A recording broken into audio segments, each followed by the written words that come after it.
And here we are. We are live for another Thursday, another episode of the Mattriarchy.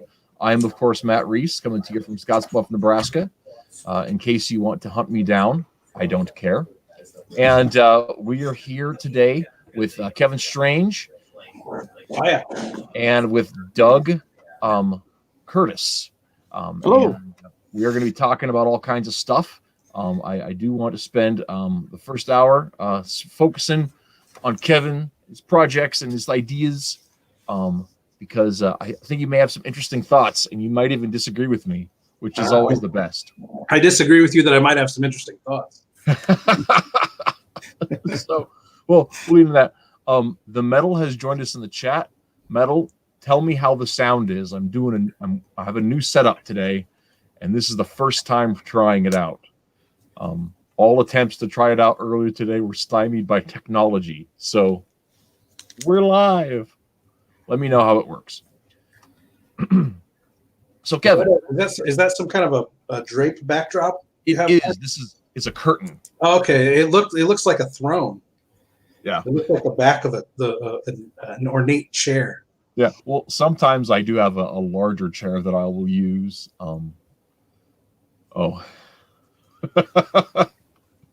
So Metal said the sound is good for him.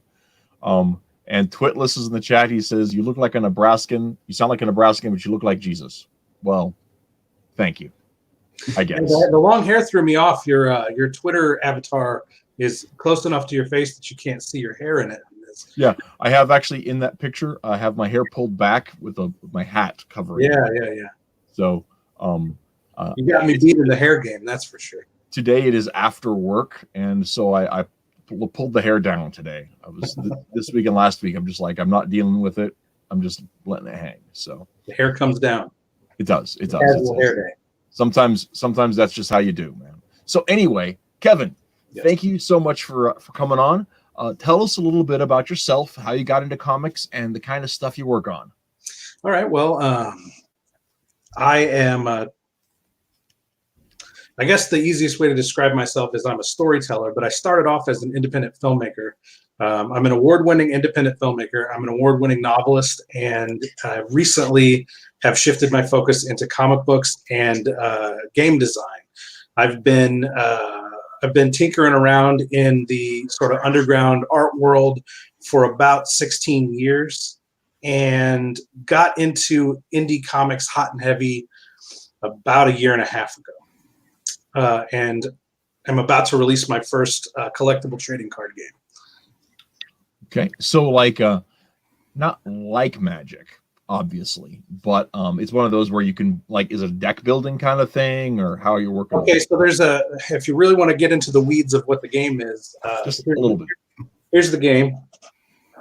It's called Strangeville Smokeweed, the card game, and it is what I've learned is known as a living card game, a living deck. And what that means is when you buy Strangeville Smokeweed, the card game, you buy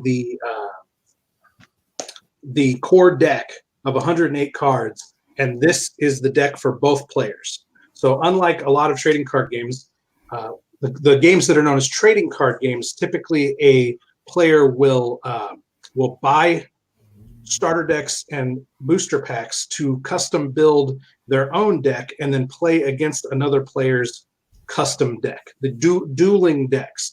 A living card game is a little bit different concept, where both players play out of the same deck of core cards. The core cards don't change. They aren't randomized in packs. Even the expansions of the game, you know which cards you're getting in each expansion. And I'm releasing this game hopefully next month, depending. I have a Chinese printer, and they are, of course, in the midst right now of a horrible crisis with the coronavirus. So all of your cards are going to come with those little masks on them. Yeah, each individual card is going to have a mask. That's going to really up the shipping cost, though. Yeah, exactly. Right? They've been in contact with me. There is a language barrier, so I'm not 100% sure what's going on, but they keep pushing back the date with which production will start at their business again, and you can imagine that these orders are just piling up, and people are, and I don't care. My last correspondence with them was, I just hope nobody at your company's dying. I don't care when I get the car. Like I'll launch, because one of the things that I do with my crowdfunding campaigns is I don't launch them until I have the product in hand. And this is a great reason why it's dangerous to do it any other way. Imagine if you raised $150,000 for a comic book and had a deal in place with a printer in China, and this happened. Your backers are going to be waiting indefinitely. I mean, the people at these companies might be dying. And I'm not, because they were like, well, we'll give you a refund or this or that. I'm like, I don't want anything but you guys to be safe. I'll launch this campaign whenever you guys are ready. I don't care. Human life is far more important than my little card game. But anyway, when I do launch that campaign, it's going to come with the core deck of 108 cards and two 18-card expansion packs. So there'll be 36 additional cards that you can order with the game, and but it's always the same cards is the point. Right. It's a little more like Munchkin than like Magic. Yes, it's a weird hybrid of Munchkin and Magic, because the mechanics of the game are more similar to Magic than Munchkin, but then the living deck concept is more similar to Munchkin than Magic. So there's three basic, so here's the concept. Strangeville is the town. Strangeville is the peaceful town of Strangeville, Illinois, where all of the weird paranormal activity occurs in my 16-year-old film / comic book / trading card universe. And so this card game actually. This I want to get into, so I'm putting a pin in that. Go ahead, though. So this game actually has. I'm just trying to find a good one here. Oh, this is actually me. So in the movies I play the character Hogan, and in the comic book that I released last year, Dead Shit: The Talisman of Transmutation, Nixon and Hogan are the main characters. So Nixon and Hogan are actually in this card game. They're in the movies and they're in the comic book. So the whole universe sort of. This game is an expansion of the universe, but the idea of the game is you play a drug dealer, a weed dealer in Strangeville. Another weed dealer has rolled into town and moved in on your territory, and you use the spell book, which is an homage to H.P. Lovecraft. We don't call it the Necronomicon, we call it the Black Mage Diary, and it's got this whole history behind it. If you watch the movies, the mythos expands. I haven't gotten into it with comic books yet, but the next comic book expands the mythos of the Black Mage Diary. But as the drug dealer, as the main connect in Strangeville, you use the Black Mage Diary to conjure all the little monsters, creatures, and characters from Strangeville to try to knock the new drug dealer out of business. So the game mechanic. So that's the lore of the game. You are competing, dueling drug dealers, both casting spells out of the Necronomicon, or out of the Black Mage Diary, excuse me. And I can't even keep my own mythos straight. Might be the least awesome segment we've done on my show, so that's something. Well, I apologize if I'm crossing the line. I was vaguely aware of Dead Shit when I invited you on, so I'm not afraid of it. It's just one of those things. So now this is the thing: the combined universe, which is the idea that you're going like cross genre, cross medium to tell the stories on all this kind of stuff. That's really cool. And like I know, like when Mike Allred did that with Mad Men and G-Men from Hell, there was a rock opera that I never got in there, but it was one of those things where it's just like, this is crazy. I think this is something I want to do. And so in our little venture with Ideal Comics, we've got some stuff in the works for that down the road if we can pull it off. But how did you kind of get involved with the cross media thing? Tell me about that. It's just these are as a creator, it's always my goal to make a product that I don't see on the market. It's always my goal to do something that I think is a little bit different than has been done before. And as a consumer of all this, I've been playing Magic the Gathering since I was 13. That's not a fair statement. I played Magic the Gathering when I was 13. I kind of got out of the whole thing in about 1999. It became way too commercial and way too tournament oriented, and I was like, I'm good. I've spent thousands of dollars on this game. I'm done. But I've always read I've read comics since I was a little kid. Obviously, I love horror movies, and I've watched horror movies since I was a little kid, renting them on VHS tapes from mom and pop video stores back in the late 80s and early 90s. Been into the trading card games, cartoons. Obviously, I want to turn this whole thing into an animated series. Also, there is no limit to the amount of media jumping that I plan to do with the Strangeville universe. Anything that I can do, from video games to TV shows to feature-length films, everything. This universe is big enough and weird enough that it can encapsulate all of that. And the driving force behind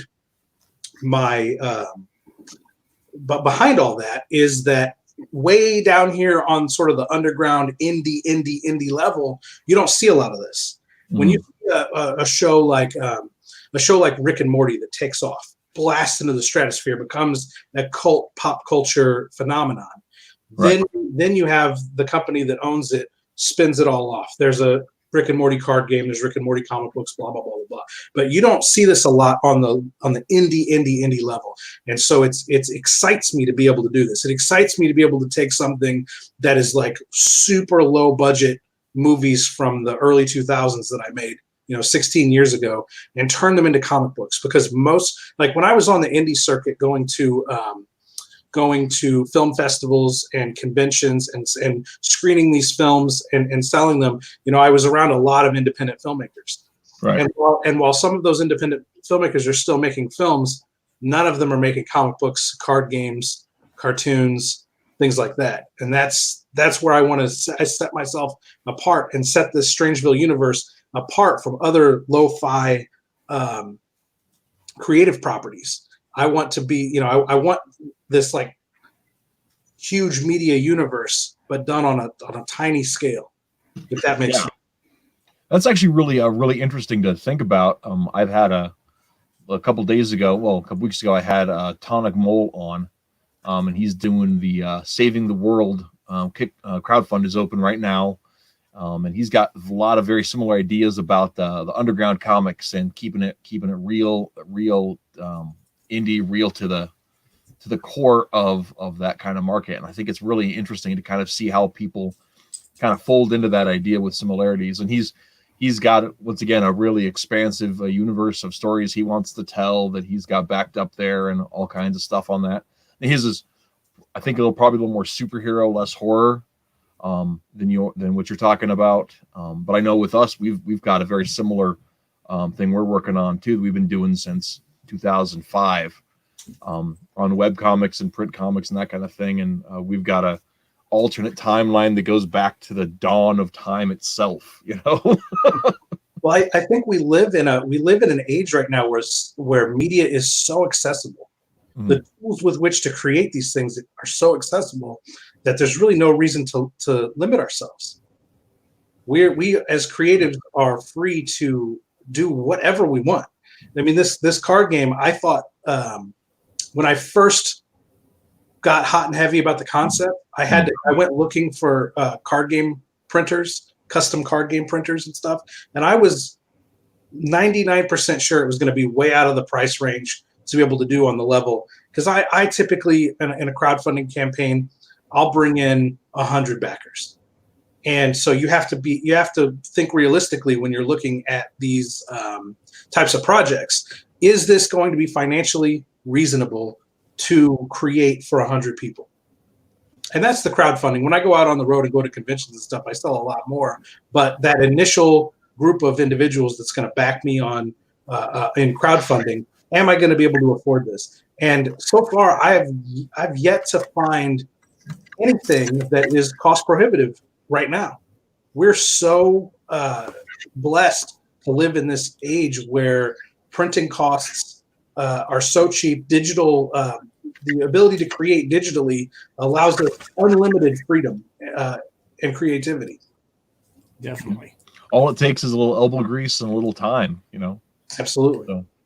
So yeah, actually, we're one of the things we did a crowdfund last summer for a mystery comic that we're in the middle of production on right now, and Part of the fulfillment for that is we have some trading cards we're doing, but on the backs of our trading cards are going to be stats from a role-playing game we're developing that's in our universe too. Excellent. So you'll be able, whatever cards people get, they'll be able, when we release the role-playing game, they'll be able to use those as NPCs because they'll have all their stats and stuff on the back of them. So that's great. Yeah, that was the impetus for this game. Was I decided I wanted to add just a few trading cards to go for the backers as a bonus for the comic book. As I was on the back end of it, I released it in 3 issues. I did a crowdfunder for the first issue, and then I came back and did a crowdfunder for the second and third issue later in the year. And for that second and third issue, I wanted something a little bit different. I gave away some DVDs from my film universe the first time around, and I decided I wanted to do something a little different. So I looked into trading cards, and again, trading cards are extremely cheap and easy to produce. So are posters. And so I threw some trading cards together. But in that process of creation, when I was drawing those trading cards, it hit me I realized, like, I am so close to I could make a trading card game. I could do my own version of a Magic or a Pokemon or a Munchkin or whatever. And that was sort of so from the comics and just throwing a little extra flavor in for the backers led me down the road to doing this card game. So Tony Sizzles in the chat says Pogs, baby. Yeah, we need to do Pogs. Dude, sure. I'm like, I actually have not sure when, but I'm thinking 2021. I'd like to get some Pogs going. Bringing Pogs back. How long were Pogs even a thing? Like 2 years? Oh, let me think here. It was in and out extremely fast. I'm thinking maybe 4 years, but I live in the sticks. Max. So, yeah. I live out in the sticks. People were, still running hoops down the street with rods when I was a child. Now, right. I exaggerate, but right. It's just interesting to me that people still know what Pogs are. Well, I mean, and here's part of the thing, right? Like that was back in the day. We still had newsstand comics. They still sold comics at Walmart. Well, they do again, but I mean, this was back then. And so you could buy 3 back issues for like $4, and the backing board, you could punch Pogs out of the middle of it. Yeah. Yeah. And so you'd have 3 or 4 comics in there, and then the backing board that would be in the middle of the shrink wrap binding was Pogs or trading cards or whatever. Yeah. And they came on everything. Valentine's Day cards had Pogs, and buy them at the gas station and all kinds of stuff. Where the modern Pog would be the fidget spinner, or is that already done? No, that's done. We're out of the fidget spinner phase. That was 2018. It was, well, I think it was actually a 17. I think it was already dead by 18. Okay. It's like, because of Christmas 18, they were everywhere, and like then they were still there in the spring, and nobody had bought them, and I think then the companies were just like, well, oh well. I was being told about a particular type of fidget spinner the other day, but we'll keep it off your wholesome show. I'll let your audience think about that. Just puzzle about it and be like, what could he have been? What could he have been referencing? Believe it or not, as raunchy and crazy as my media universe is, I'm actually a very modest guy. You would be. I often disappoint my fans, and I try my best not to even publicly acknowledge my personal life, because my personal life is, for the type of stuff that I create and the sort of persona I put on when I'm presenting it, I am a massive disappointment to the type of audience that attracts, because I don't do any drugs, none. I don't even drink alcohol. For instance, as a side job, I do some delivery driving, and the other night I had a podcast open, and I was actually listening to G.K. Chesterton's Heretics. Okay. Is it, or is that Lewis? Is that Chesterton or Lewis who did Heretics? I don't recall. No, it's Chesterton. I think so. But I'm not sure. I'm gonna look, because I'll get ate up for that. Like, oh, I listened to this intellectual these intellectual audiobooks, but I don't actually know what they are. No, it's Chesterton for sure. Anyway, that's the kind of stuff that it's like, he's super like high morality, hardcore philosophy, and the kind of stuff that I make is so bottom of the barrel, just degenerate crap. Well, that actually reminds me of well, not exactly, but not like in a parallel, but in the opposite. Reminds me of Jack Kerouac. And Kerouac was asked, a bunch of times what he thought about the being one of the Beat generation, what he thought about the hippie movement and everything else, and he would get really irritated being asked those questions because he's like, no, you don't understand. I did the drugs so you wouldn't have to. Right. My life is not a model. I am a cautionary tale. Don't do what I did. Well, if you go back and listen to a lot of Robert Crumb interviews, also, Robert Crumb was extremely critical of the hippie generation. He did not like the men in the in the sort of hippie movement where he lived. He was very critical of them, their behavior, the way they acted, and I don't know if he would hold those same sentiments today. I think he may have moved extremely far left as ideologically as time went on. But if you catch him and capture him in the moment in the 60s and 70s, he did not enjoy counterculture the way people might assume that he did, being the king of the perverts. Yeah. Back then, the underground comics, king of the perverts. He was, again, and I think a lot of us are kind of a modest fellow. He did acid and smoked pot and stuff like that, but he was honestly kind of a reserved, mellow dude. And you would read his comics and think he's obviously unhinged. And I think everyone assumes that if you create something as chaotic as Hunter Thompson, that everyone wants to also emulate Hunter Thompson's personal life. But I think more often than not, that's not the case. I think more often than not, the creators are fairly mellow, and we kind of get it out of our system in our art. I think for some people that's a definite aspect of it. And it's like I was talking to somebody the other day that I can't remember who it was on Twitter. They're like, just because I write about dark things doesn't mean I'm dark. And I'm like, well, we're all dark, but I know what you mean. Like corruption's seated deep in our bodies, in our minds, but he's like, no, I'm not a bad person. Okay, I didn't say you were. You and I are talking about different things now. Yeah, Witless says that the deck should be 420 cards. They should. Yeah.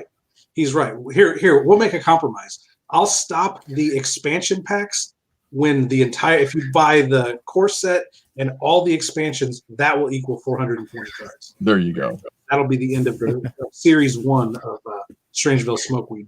But anyway, yeah, all that was to say that you and I probably are very similar personally, and I have no problem being modest on a podcast. In fact, my own podcast, more often than not, this is how I behave, even though I have nothing prevents me from acting or speaking any way I want. And I have moods where I'll get raunchy and silly, but honestly, that's less often that I do things like that. And again, I disappoint my own fan base when they meet me at shows and stuff. They're like, "You want to party after the show?" And I'm like, "I want to go to sleep."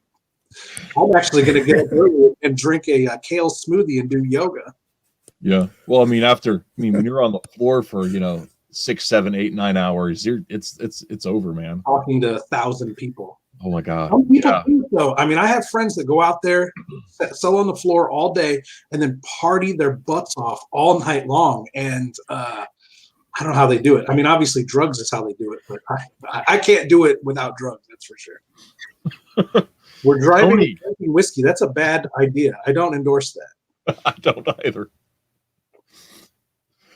That's how you end up on Cops. Don't admit that. At least we don't know where he is. So I don't watch TV a lot, but I was somewhere where there was a television on and Cops was on the other night, and there was a guy who he's in handcuffs and the cop's sitting there and he's like, "What did I do, man? What did I do?" And the cop's like, "You went in your ex's house and you called her cell phone from her phone, and you told her you had a shotgun and were going to shoot her when she got home. He's like, I was kidding, man. I was kidding. I wasn't kidding. And the cop's like, you were going to jail. And he's like, I didn't do anything, though. I don't really have a shotgun. That's what driving with whiskey is going to get you. No, that's actually a very interesting segue, and one of the things I wanted to talk about tonight specifically, because one of the things that's kind of a hot button issue right now is this idea of free speech, right? Okay. And being, as you write, a fairly transgressive comic, you still have had some very interesting things to say on Twitter about free speech. And so I thought, I want to ask Kevin about free speech. That's what I want to do. So, give me your hot takes on the concept of free speech. Where do you stand on that? Well, give me some context. First of all, what Twitter posts are you talking about that caught your eye? Man, there's several, but I didn't look them up for research today. I consider myself a free speech absolutist. But you start getting into these crazy Twitter wars that are happening in indie comics right now. Mm-hmm. And then you start to question what crosses the line into criminality. Does any speech cross the line into criminality? For example, there's a girl that just got out of prison. She did like 8 months in prison because she goaded her suicidal boyfriend into killing himself over text. And ended up being indicted and serving. She only served a few months, but she ended up serving prison time and ended up with like a 2nd or 3rd degree murder charge because of compelling a man to commit suicide. With words, though, only with words. Should she have the right to tell anyone she wants to kill themselves, or is that criminal activity? That's a really and again, I think that case will become more relevant to indie comics than you realize. People are pushing and pushing and pushing, and someone is going to get hurt. And so the question is this is all free speech, isn't it? We're all just talking to each other on Twitter, but at what point does that cross over into criminality? Mm-hmm. Right. And so, and that's actually a real question: is should there be a line, right? And I think there obviously should be a line, right? And when people say you can't yell fire in a crowded theater, I mean, that's been an acceptable line for hundreds of years. Well, 100 years. There have been theaters. No, there have been. You could say the same thing in 300 years ago, watching a play in a theater. There have been theaters, live theater for hundreds of years. Yeah, I mean the conversation about free speech wasn't really a conversation until more recently, 1750s, and even then it wasn't acknowledged until Yorktown, So,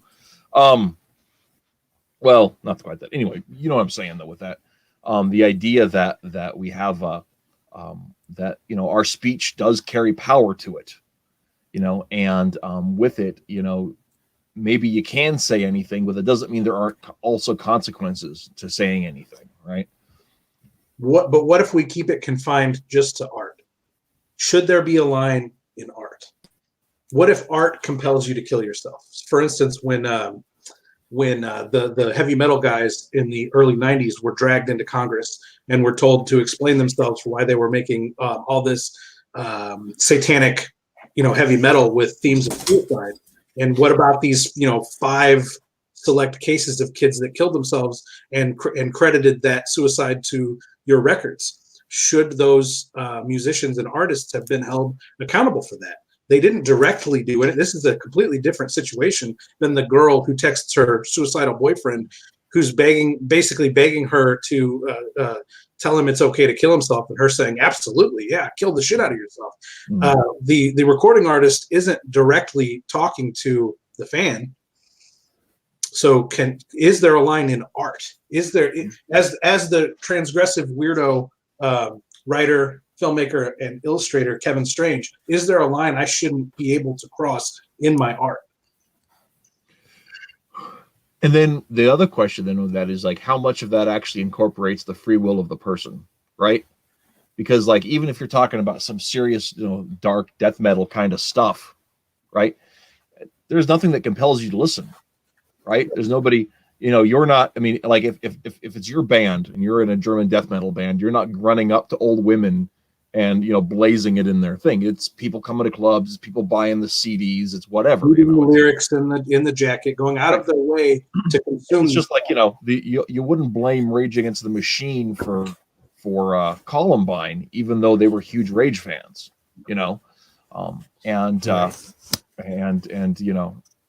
for, I don't want to talk about Zach De La Rocha right now.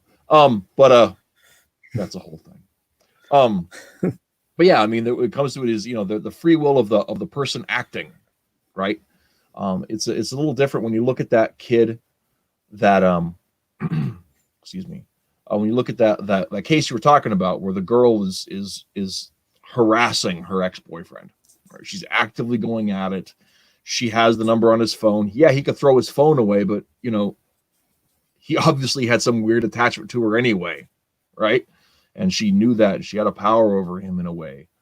And I would think that there's an extra set of responsibility she has because she's proactively targeting a person, as opposed to just making a blanket statement that, whatever, and it's like, oh man, I'm trying to remember the name of the band.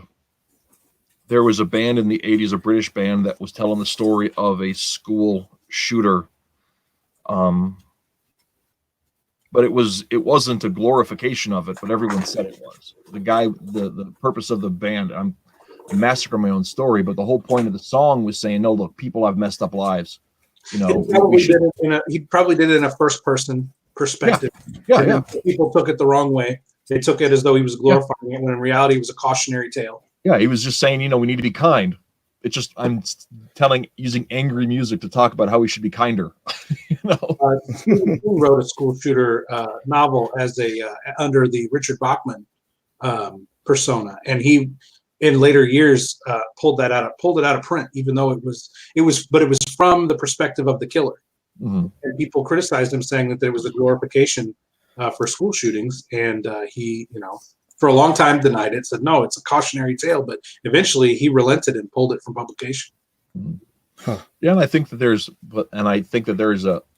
in a situation like that, you've got a situation where King self-censored, right? He decided the message he was saying wasn't as helpful as he thought it was. He pulled a Beastie Boys, if you will. The Beastie Boys famously self-censored. They don't fight for your right to party anymore. Yeah. Well, they're a little old for that game, right? I mean, they fight for their right for tapioca pudding. That's a Tommy Chong. The ones that are left. Tell that to Willie Nelson. Yeah. Well, yeah, they're pretty personal about it. They don't really care what you do. That's true. Old Willie. Yeah. As long as Willie's okay, he's good. He's cool. But if you're, if you live in Connecticut and can't find any, that's not Willie's problem.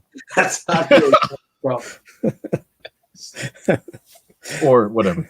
I would say then that I come down pretty heavily on the side of absolute, free speech absolutism in art. In social practice, I think it gets very dangerous, but it gets dangerous on both sides, because you can easily use the case of don't scream fire in a crowded theater to create horrific censorship. Just ask that. We were talking about the Contra virus earlier and the Chinese people. I'm not sure that the people communicating with me through this card game website are even allowed by their government to tell me what's going on. Right. I said that maybe it's a language barrier, and they're not really, and I literally asked them, is everyone okay? I hope no one, that works there has died from this virus. Did not respond in any way about that. And I think that might be because they have compelled speech laws, and they have to watch what they say. And the whole social credit system that they've got over there. Right. It's like on a side note, I saw a 30-minute documentary this week about martial arts, and it closed with the story of this guy, Shu, who was an MMA fighter back in 2015, 2016, who ended up challenging all these traditional masters to fights and just cleaning their clocks. And he was like browbeaten as being anti patriotic because he's defeating these wushu guys. Was that the documentary about fake martial arts? Yeah. That is such an interesting. If you grew up, I don't know how old you are. I'm almost 40. Yeah, I'm a little over.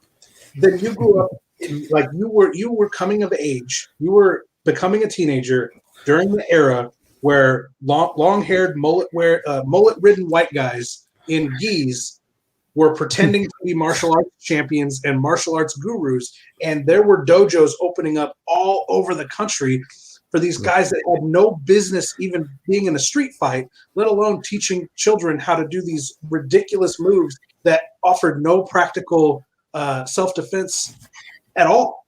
And I think people that aren't as old as we are, they grew up in the era with UFC, which is the most realistic form of combat, of hand-to-hand combat that maybe has ever existed, because it pits any you can use any style you choose to, and what it's come down to is like kickboxing is really helpful, jiu-jitsu is really helpful, and Greco-Roman wrestling is really helpful, and pretty much everything else has no practical application in a fight.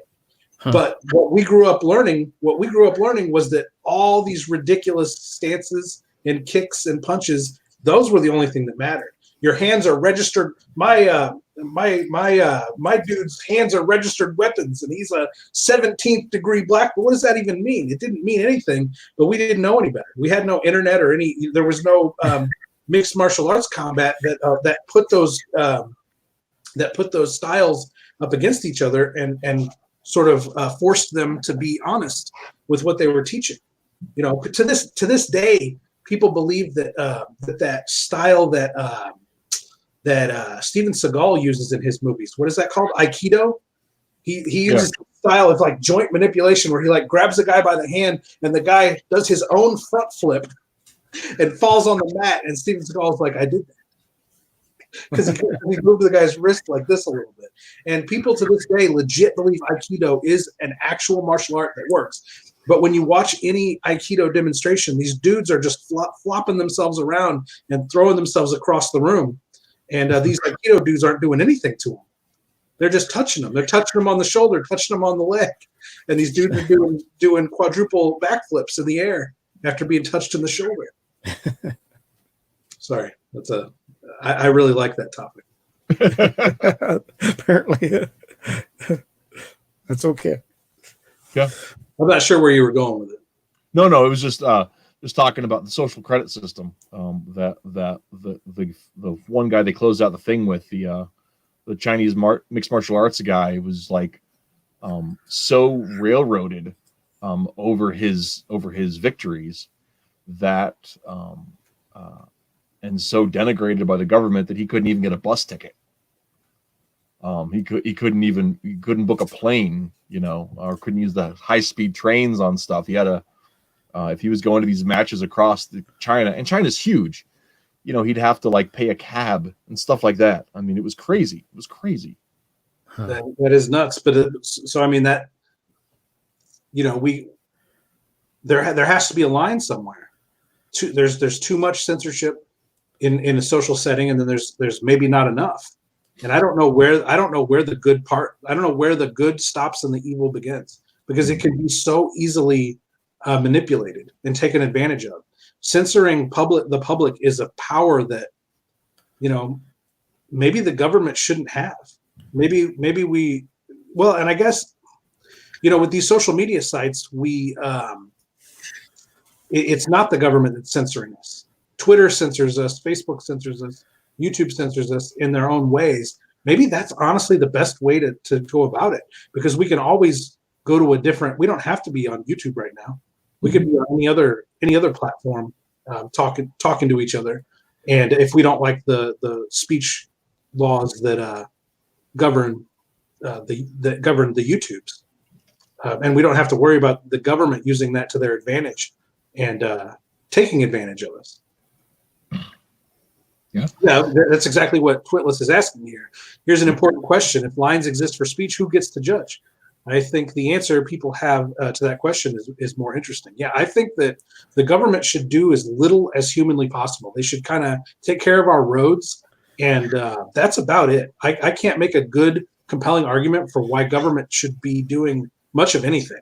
Yeah, because I really think that privately so much more efficiently and cheaper. Well, I think one of the things they have with government, the only thing that makes sense is when, because the same thing with contract negotiations, right? Governments don't set up contracts between businesses, between people. They're only there when the contract falls down. Right? Mm-hmm. They're the arbiter of last resort. And with a lot of criminality, that kind of is how it ends up working out too, I think. But I think one of the aspects or avenues that you have with that too is that like we have a darn it, I lost my train of thought for a second. But no, I think it is important that we know is do we get to determine how all of that pans out? Is it the citizens and their day-to-day thing? And that's I remember what I was going to say is it comes back to I think something I think was James Adams or John Adams is credited for saying, that our government is only fit for immoral and religious people. It's wholly unsuitable for the governance of any other. And not to make it all about what particular religion or anything like that, but a government where freedom rules is a government where people rule themselves, right? We have to have this idea that no, I'm not gonna make fun of your grandmother. That's something I won't do, even if I could, I won't. And where we have that freedom is more important, that our responsibility to be decent is more important than our freedom to do what we want, we might want. And that's something that I definitely know that I struggle with. I try really hard on Twitter, on social media, not to pick at people for things they can't change, right? Unless you're short, and then I'll make fun of you. But as a 5'9" man, I am offended by that comment. Well, I'm 6'2", so everybody's short to you. Yeah, not everybody, but more than half of everybody.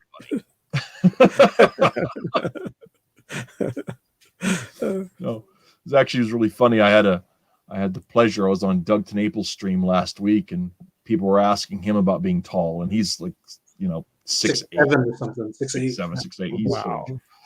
And he's like, I don't really think about being tall because I've been tall so long. And it's just that's just part of life.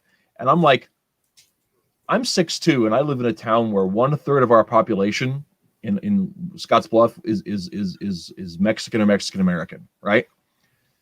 And so every woman over 50 or half of every woman over 50 is like half of my size, right? Yeah. I see the tops of people's heads constantly. I don't know how. I mean, I know that like that's just part of life, but every once and again, I'll have some old woman walk up to me and ask me to get something up the top shelf, and I'll look down, and she's as small as my children used to be. I'm just like, yeah, you're older than my mother, and you're tiny. And how did you? And Doug's height is to put it in the proper context, you have to see him standing next to anyone else. So Yes, to see just how big that guy truly is. Like, he looks at the top of everybody's head. So, and here's everybody. So it's just exceptionally so. But I think the first time I realized exactly how tall Doug was because I was familiar with him a little before that, but I hadn't pieced it all together. But when I watched Sock Baby, that's what I was thinking. That's exactly what I was thinking. And he's just John Soares is not a big guy, right? He's kind of on the smaller end, but Doug just towered over John, like head, shoulders, torso, everything. It's just you're gonna have to clue me into what Sock Baby is. Okay, Sock Baby is a series of zero budget action, Hong Kong style action movies that John Soares and Doug TenNaples put together back in the early 2000s, before YouTube was a thing. They're all on YouTube now, though. You can. They're all on YouTube, yeah. And so we're talking sock as in punching sock. No, sock as in a little baby sock. So okay, all right.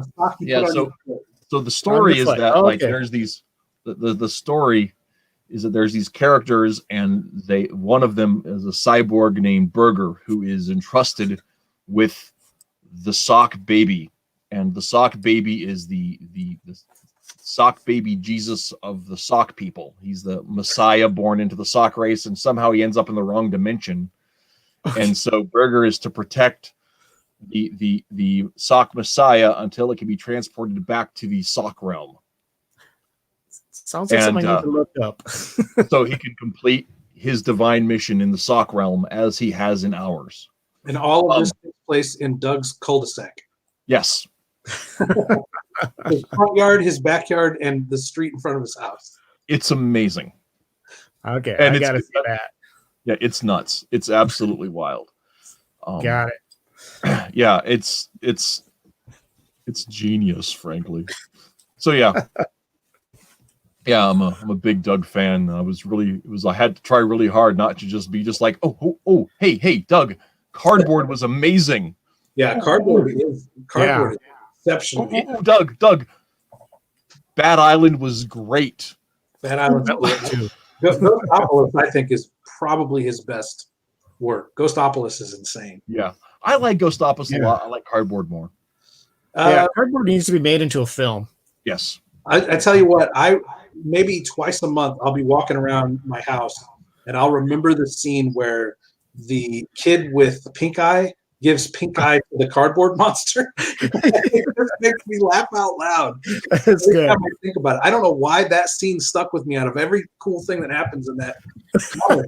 That scene with the cardboard monster getting pink eye just cracks me up.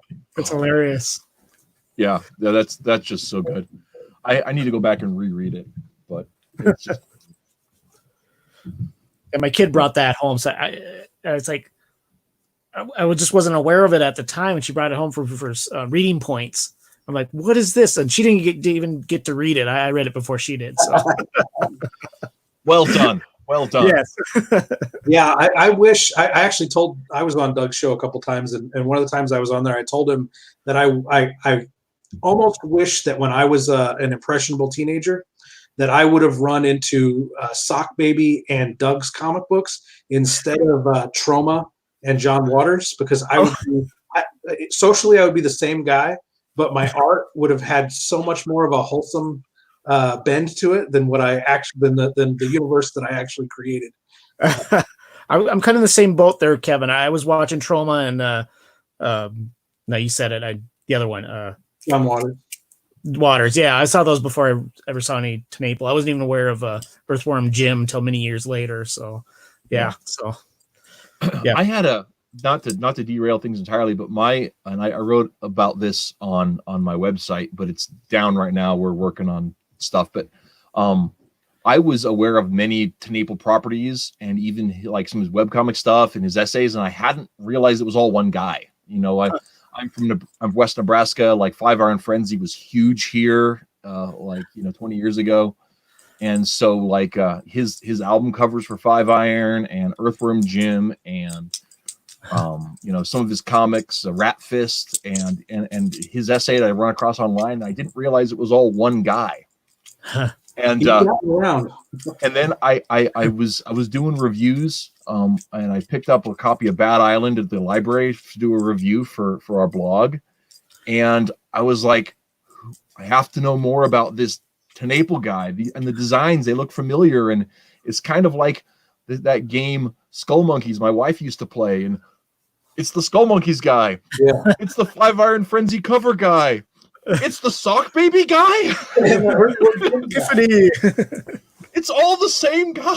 The thing that really blew me away about Doug when I was doing my deep dive into him is that he actually worked closely with Andrew Breitbart, and he was one of the writers on his short-lived right-wing political site that he put together.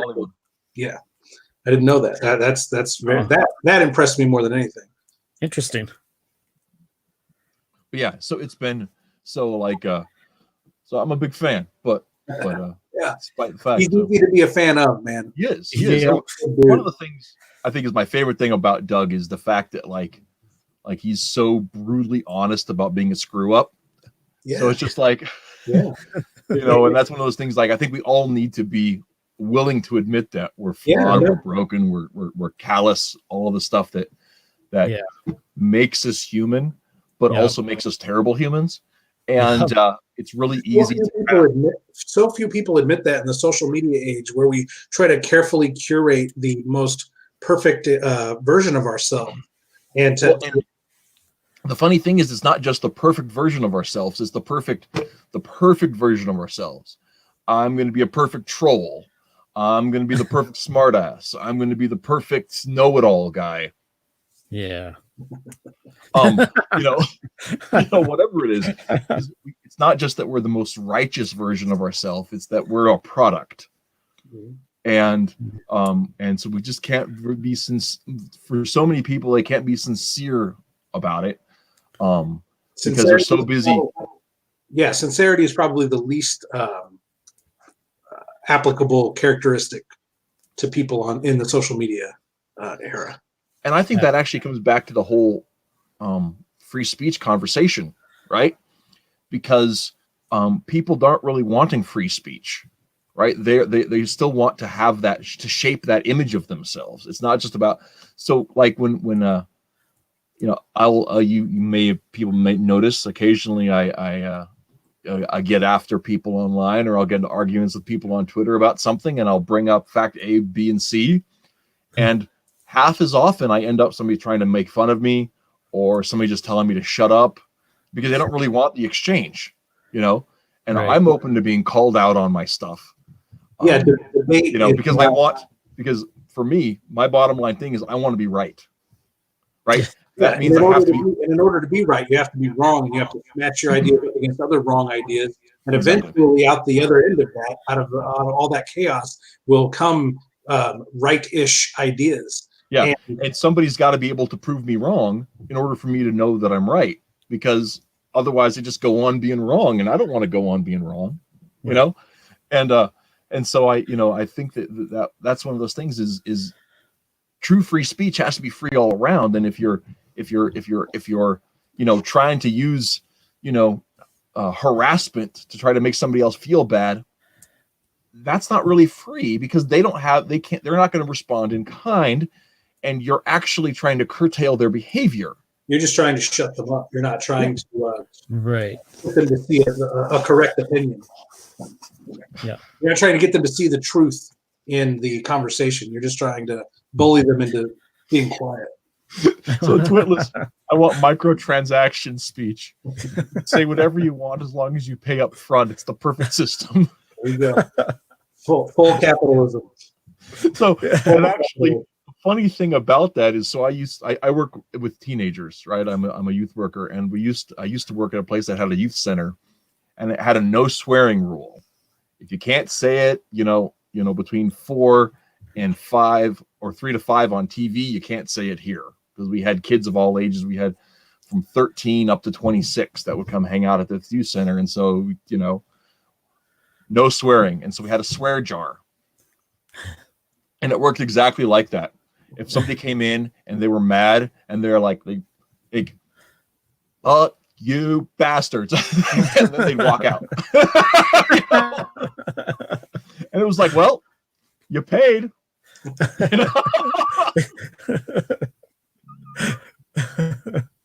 So there is some real sense to the microtransaction speech system that can bring real communication in, because then the next time the guy would come in, he'd be like, I lost my cool, everybody. Right. Had a week to cool pretty much down. Eliminate trolling. Yeah. Trolling would be a commodity that costs a lot of money. Yeah. That's true. Well, and I mean, in the days of the Old West, speech wasn't free, in that sense, because you could, somebody could, take a fist to the side of your head just as easy as not. So very true. I'm just gonna leave this here. Man. So if you guys don't know, Twitless is the writer for the webcomic Super Schooled. It's hilarious. So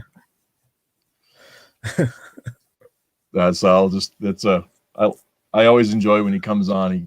busts a gut for me there. So, well, it is. We're at the 8:00 hour, so we're going to pause for station identification. This is, of course, the Mattriarchy, and we are talking with Kevin Strange and Doug Curtis.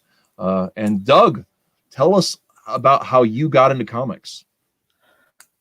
Oh boy. Well, depends on what. I don't know. Now I'm going to get tongue tied here. I've been listening the whole time, and I guess it really started when I was younger, and my brother and I drew comics all the time. So the dream was always there to just to create comics. And I think the first real comic thing I did was I drew 3 issues for Kenzer and Company. It was called Space Hack, and it was kind of a cross between Star Wars and Star Trek. It was their idea, and I just kind of picked it up and went with it. And it was 3 issues, and did like little episodic issues in their main Knights of the Dinner Table comic. So that was kind of my first real big thing into it. I was also drawing characters at the time too and stuff. So just and then I just kind of fell out of it. I was drawing monster illustrations for their Hacklopedia and stuff, and I don't know, it didn't last too many years, and I just finally got back into comics. I've been mostly doing web comics. My biggest one is The Flying Ferret, and it's been on the web since 1996. Wow. Yeah. Man. Yeah. It's that's old school, man. Holy cow. Yeah, I was doing the old HTML pages. I was, you were scrolling forever for one issue. I was wearing eyeliner and listening to Marilyn Manson in 1996. I had friends that were, but I listened to Manson, but I couldn't commit or wouldn't commit to the life. No, never my flavor. It was never. I was also listening to a lot of DC Talk at the same time, so there you go. That's old school rap there.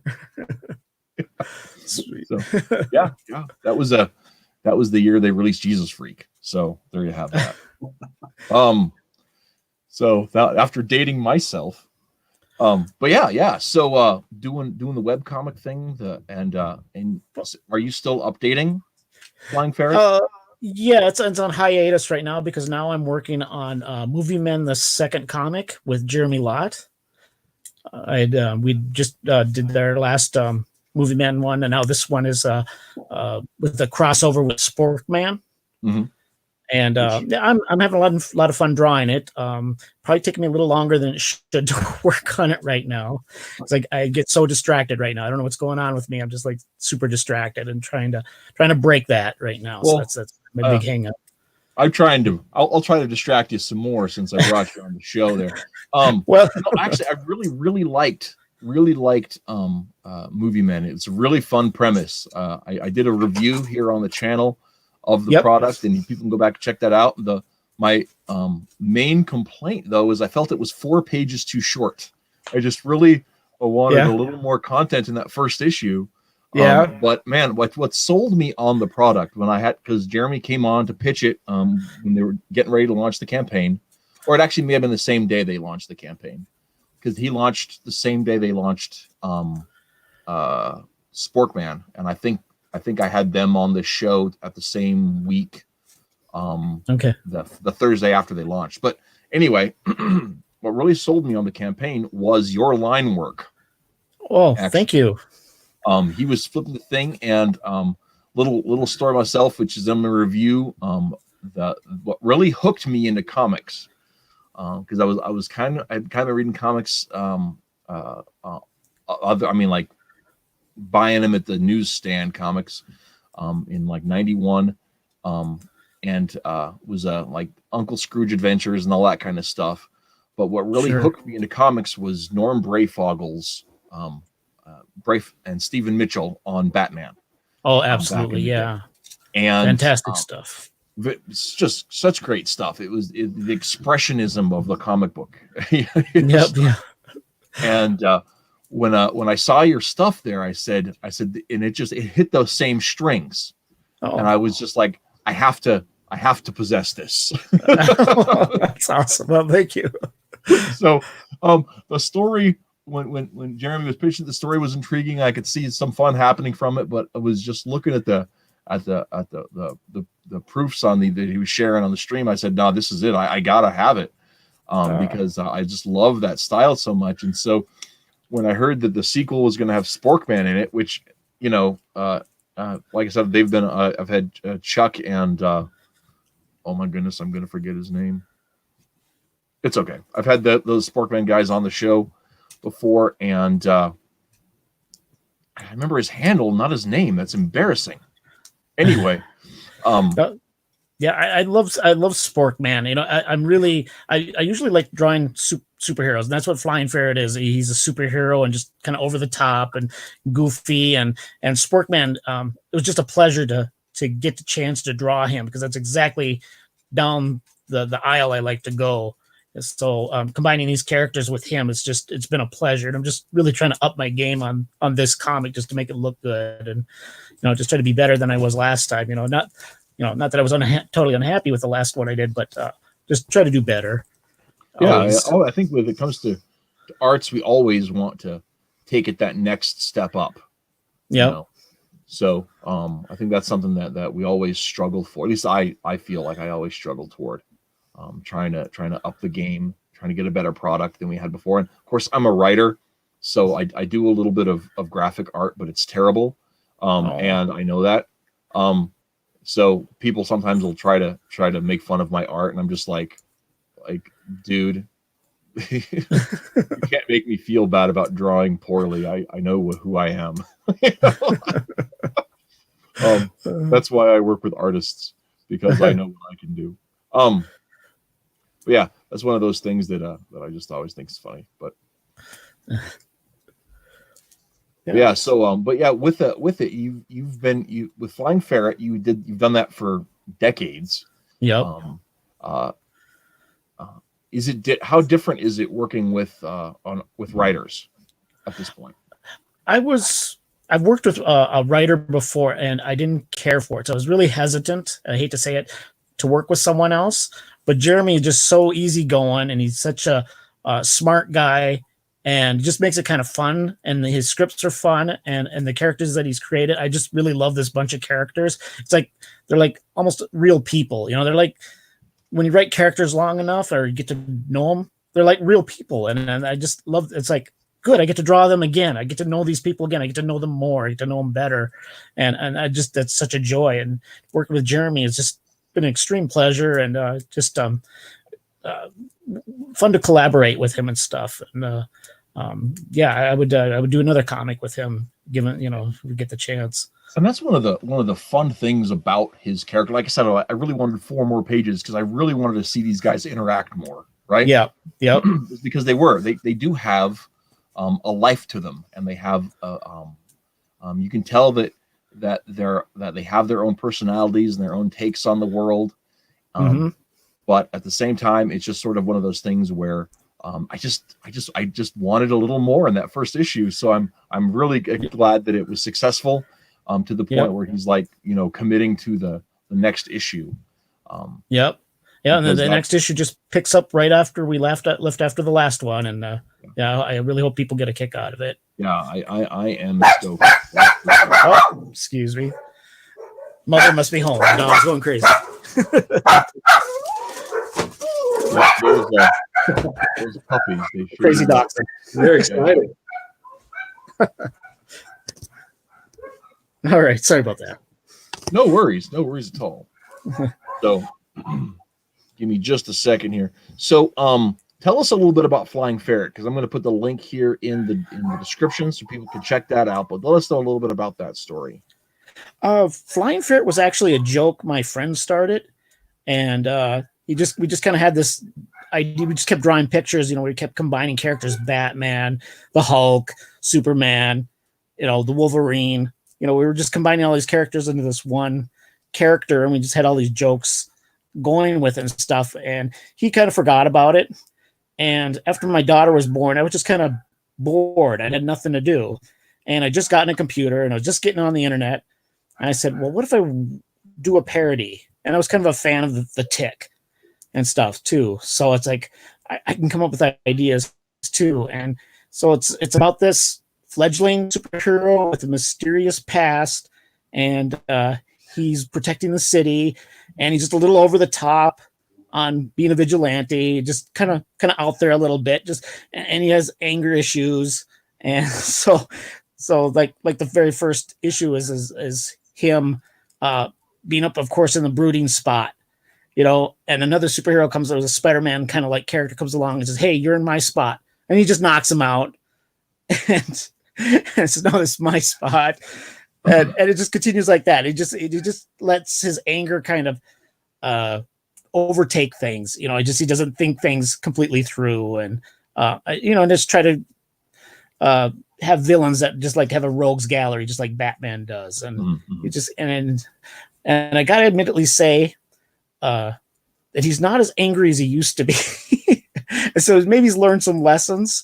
So, but yeah, every issue is just, everything is just about just having fun with it. I sometimes I get a little too serious with my storylines, and I gotta like look back and say, okay, I gotta get back to funny. I gotta get back to parody again and stuff. So, I mean, I've got a lot of characters that are, parodies of known, like Superman. I've got a Mr. Superior, and of course he's arrogant and he rubs Flying Ferret the wrong way because he's just a greater hero than he was, or is, and stuff like that. So does the Flying Ferret actually fly, or is that just like a? That is one of my continuing jokes, is he actually does not fly, and characters call him out on it, and he gets upset about it. So there's a lot of the Tick in there. Yes, yeah, okay, yeah. cool. But he's not the happy-go-lucky thing that the Tick is. He's just very, he's very too serious about trying to be a superhero and stuff. But right. he wants I think that's cool. I have to confess, I have not read Flying Ferret at all. Okay. But I do intend to check it out. I just haven't yet. Okay. I'm not great at keeping up on my webcomics as much as I used to be, except mine, which I've been reading back through the archives, because we migrated to a new server last summer, and so we're republishing all of our archives since 2006. We've been more or less on. We've taken a couple of years off here and there, but we've been more or less on since then, and so I've been republishing the archives story by story every week. Okay. So I've been rereading them all as I've been putting them up. So that's been fun. That happened to me too. I just HostGator got too expensive. It's like, okay, I got to cut costs. I got a budget. I can't do this anymore. So I've moved it over to Webtoons now, and been uploading it there. I'm not up to my current issues right now and stuff, but yeah, like you too. I've kind of, it hasn't been super consistent, and I've maybe skipped like a few months here and there. So, yeah.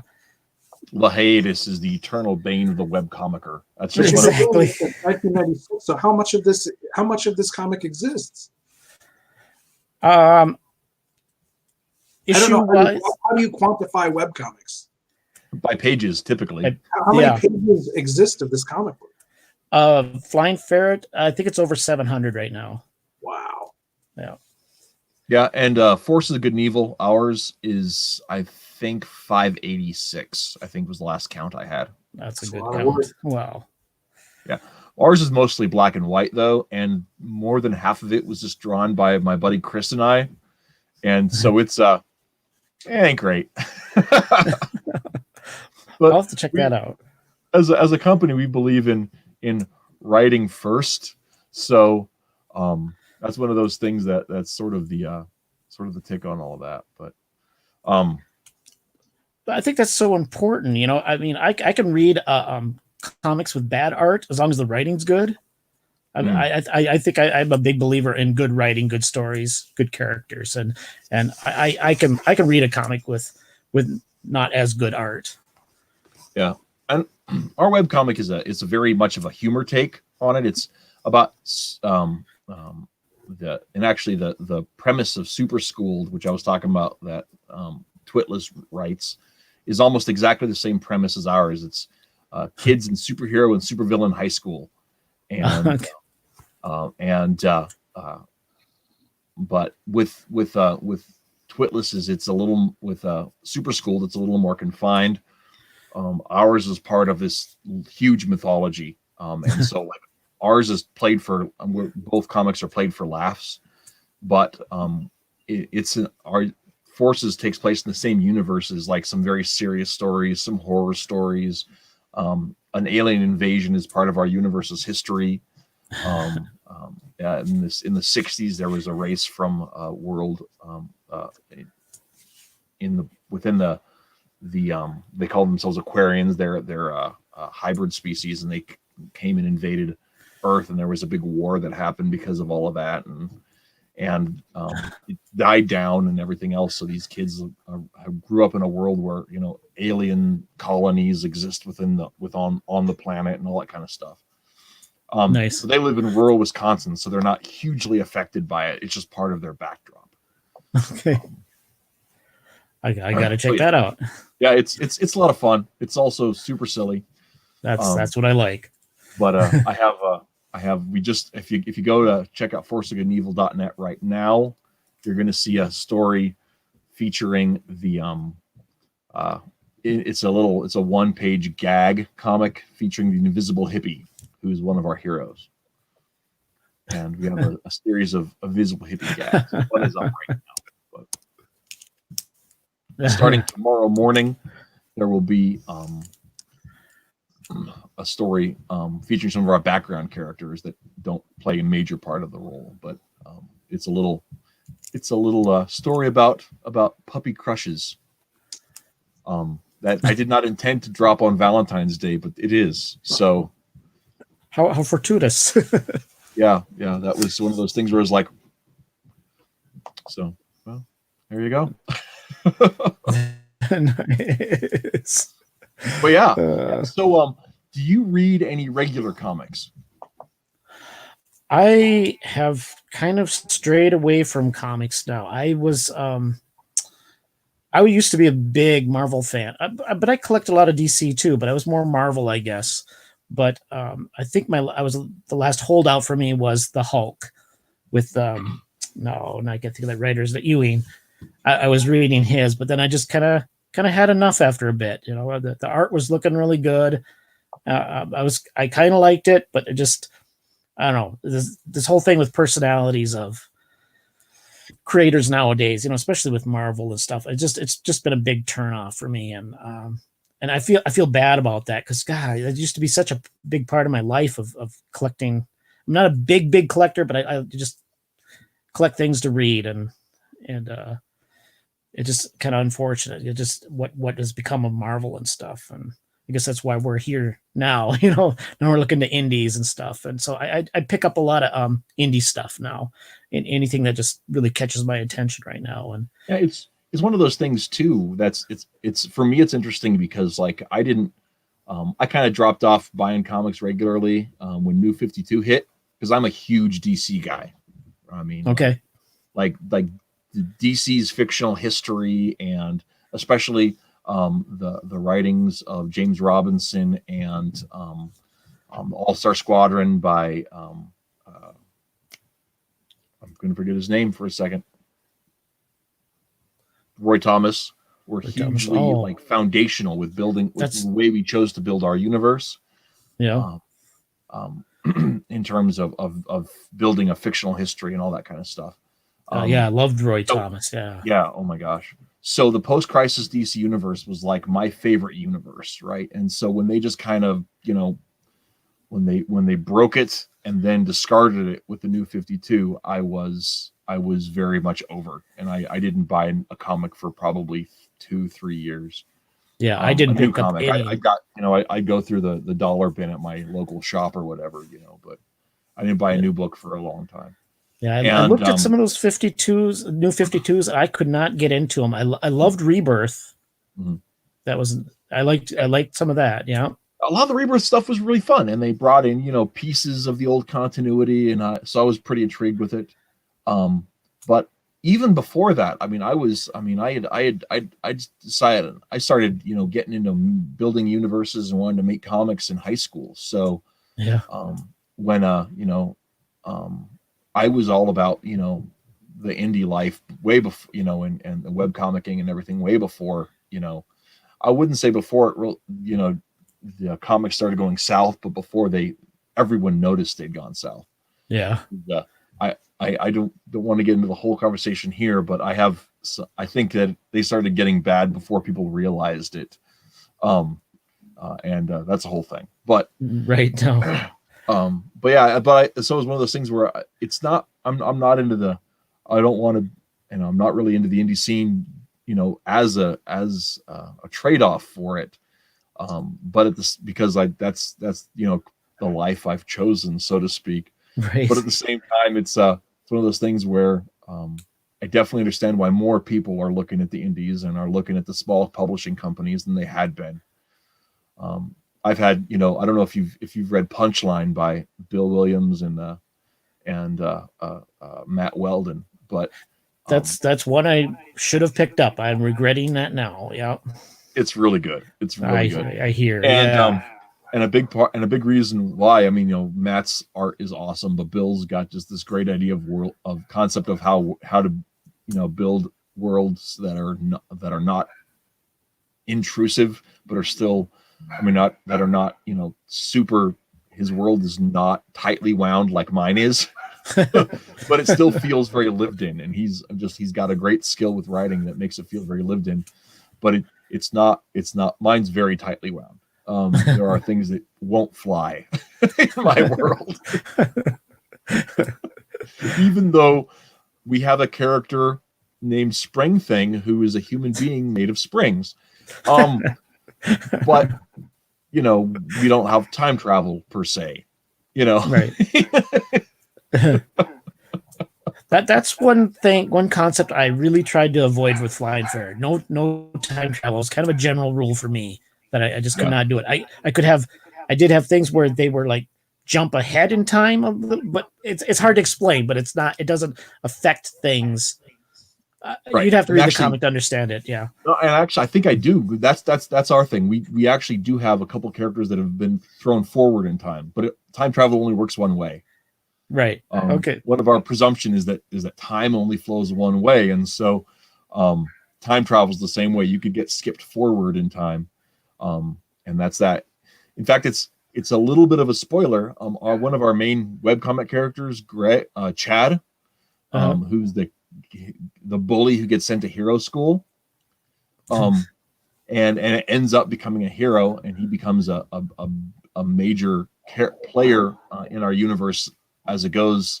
I'm working with Carl Toons to do a sequel series to Forces that follows Chad's superhero career, but it's not been totally revealed in story yet, but his grandfather was a Golden Age hero who gets caught in a time bomb in the early 50s, and ends up like re-emerging from the time stream in the 70s.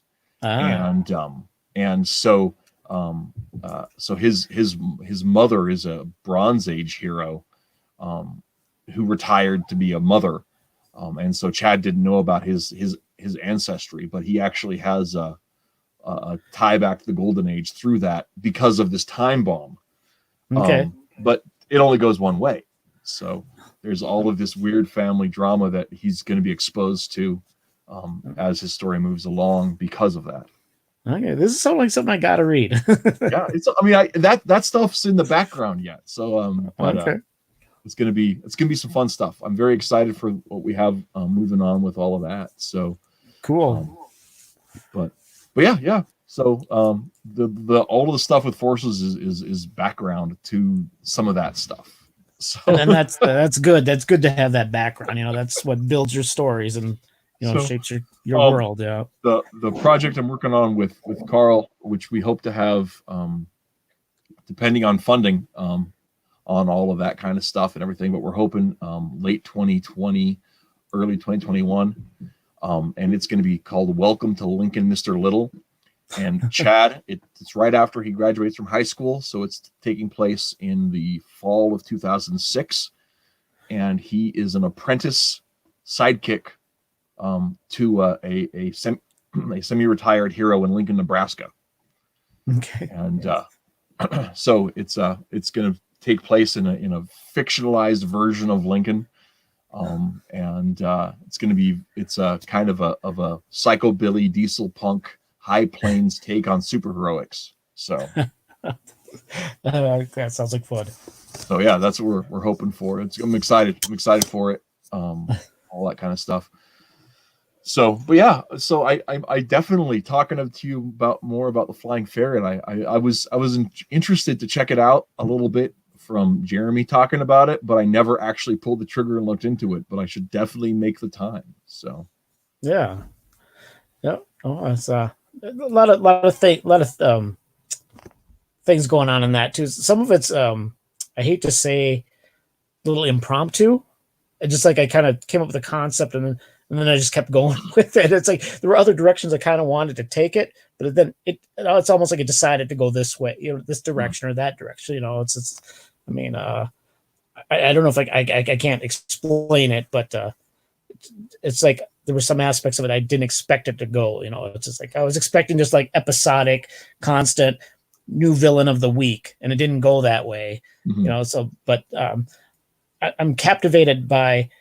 I want to parody more of the big events that like happen in like a DC, the Crisis of the Universe, of the DC universe. Is that I had this storyline in it, and the character appears in the very first issue, but he never really shows up till much later. So it's like I keep putting off that storyline with my parody of this Crisis of the Infinite Universes and stuff. So it's like eventually I hope to get to it because I keep getting sidetracked away from it. It's like I got to do it before the concept is like way too old to even deal with, but I think enough, everybody knows what the Crisis of the Infinite Universe and stuff, and they're kind of bringing it back, and I seem lucky to kind of like come on things like with the Doctor Strange movie. I finally got to my sort of parody Doctor Strange character right when the movie came out, when I released put out by his name was Orderly Odd. He wasn't a doctor, he was an orderly.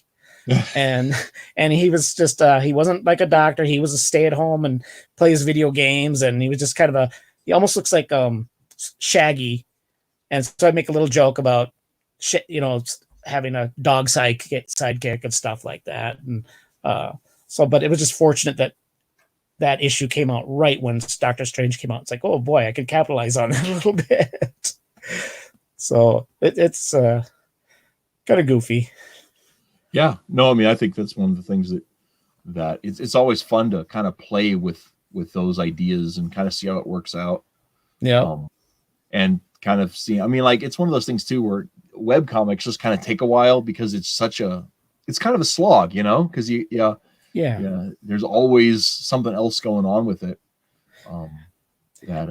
That's one thing is I kind of want to like I kind of want to rush through, get to things, it's like, but it does take a while to get there because some web comics I read and look at them like, why is it taking you so long to get to this point in the story? I mean, you can build some anticipation, but after a point, I worry about losing readers. Like, okay, when are you going to get to this? When are you going to get to this? Okay, I'm sick of it. I'm gone. I'm not reading anymore. I kind of worry about that. So I try to, sometimes I maybe rush stories too much. I kind of worry about that if I'm doing that, so sometimes it's kind of nice to have somebody from the outside say, this is what it looks like to me, well, and I think one of the things that's just the thing about web comics too is, if you well, and we don't have like with the new site launch, and I'm not super savvy with coding. I know just the bare minimum of it. So likewise, involved with it as far as keeping track of that too. But back when we used to on our old site, people just tend to binge, so even if you update weekly, you've got, there's two kinds of readers. You've got the ones that check every Monday or every Friday for their webcomics, and then you got the people that go back and read like a month or two at a time. Right. And so I think that, just or then, one of the things I enjoy doing is finding webcomics that are just kind of defunct, that have been left behind, and then going back and reading the whole archives. Yeah. Yep. In fact, in the story that we're doing on our Patreon right now, which it'll be up on Patreon until we catch up to it with our reloads, but it's called Panic at the Ren Fair, and a bunch of we have our regular students from Hero School, and a bunch of other characters we created that are at other hero schools are meeting at this to do extra credit toward the apprenticeship program. All right, that's Okay. the setup. And that so they compete as schools and as individuals to try to get on that. One of the schools that's represented is actually a characters that were created for a webcomic called Broccoli Top. And it's one of these that I found in digging through old webcomics. The creator Splice is on. He does game streaming now. He never he got busy at college and never finished the story he was telling. But I've and the whole thing is it was a pastiche, a send up of common early 2000s anime tropes, and I just loved it. I saw it and I thought these characters were great, and I found him on the internet, and I was like, dude, I love this. I know you're not using these characters right now. Can I steal them for a story? And he's like, yes. I'm surprised anyone's still seen this. And I'm like, yeah, it's still out there on Comics Genesis. And this is going to fit my story really, really well, if that's cool with you. And yeah, so we've got, it's up there on the thing. And it's been so much fun to borrow his characters. And I've been able to also, I got permission from the creator of Elf Only Inn. I don't know if you're familiar with that one. That was out there. And Josh Sartelli, he ended up abandoning that a long time ago, but I actually have written a few pages that fill in a gap in one of his hiatuses where he kind of jumped his own shark. Oh, really? And so I actually wrote a canon interlude to bridge the gap between the phases in his story. And I got to work with him on the background of some of the characters, like behind the scenes stuff, so that it would, make a little more sense for the sake of my story. Yeah. And it's super. And I mean, Elf Only Inn's hilarious. If you haven't read it, it's totally worth the time to go through it. It's so funny. What's it called again? Elf Only Inn. Only Inn. Okay, I will check that out. I think. But it's also it was used to be actually, and I think it still is actually sponsored on KeenSpot. So, but I don't know if it's the whole thing there, but yeah. Okay, found it. Okay, that. Here the metal says, or you can just me and read all 1,225 pages of 8-bit theater for the 10th time. I cannot make it through 8-bit theater. I get bored about 50 pages in, and I'm just like, no. I've never gotten farther than I think 50 pages.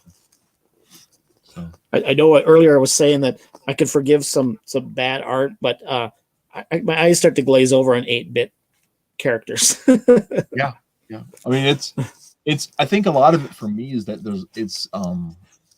it's like a lot of Sprite comics are full of so many inside jokes that if you weren't already a fan of the game that the sprites are from, then you just kind of, I just don't really get it, that's part. Right.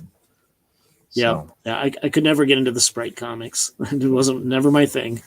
We have a character in our universe called Game Boy, and his power is to enter into and manipulate any digital media.